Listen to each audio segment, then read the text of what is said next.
Hello বন্ধুরা, আপনাদের সবাইকে স্বাগত জানাই আমার ইউটিউব চ্যানেল গো টু হেলে। আজকে আমাদের সকালবেলায় পরিকল্পনা হলো আমরা সব বন্ধুরা মিলে পেয়ারা খেতে যাবো। সেই জন্য আমরা বাড়িয়ে গেলাম আমাদের গাড়িটি নিয়ে, প্লাটিনা 100cc, যেটা আপনারা আগে থেকেই দেখেছেন আমার আগের ভিডিও রাজুদার চা খেতে গেছিলাম, ফেমাস চা, সেই ভিডিওতে গাড়িটা আমি আপনাদেরকে দেখিয়েছিলাম। আমরা বাড়িয়ে গেলাম আমাদের মেদিনীপুর শহরের পাথরঘাটা এলাকা থেকে এবং গোলকাল নার্সিং পার করে ডান দিকে উঠে গেলাম মোহনপুর ব্রিজের দিকে।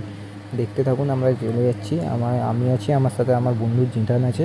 আমরা দুজনেরই খুব ইচ্ছা যে আমরা ইউটিউবে ভ্লগ বানাবো, একদিন আমরাও সাকসেস হবো। তো প্লিজ বন্ধুরা, আপনাদেরকে একটাই রিকোয়েস্ট করছি যে আমার চ্যানেলটিকে একটু সাবস্ক্রাইব করে দিয়ে আমার ভিডিওটিকে লাইক করে দিন এবং একটু সুন্দর করে কমেন্ট করে দিয়ে আমাদেরকে সাপোর্ট করুন। এই যে দেখতে থাকুন, আমাদের বীরেন্দ্র সেতু এটাকে বলা হয়। আমাদের এটা হচ্ছে যে বীরেন্দ্র সেতু, যেটা বহু বছর পুরনো। এটার পরিস্থিতি প্রচুরই খারাপ। এই সেতুটি 2026 সালে আবার নতুন করে গড়ে তোলা হবে। এর এদিকে দেখতে পাচ্ছেন আনিকেট ড্যাম, যেখানে খুব সুন্দর ফটোশ্যুট করা হয়।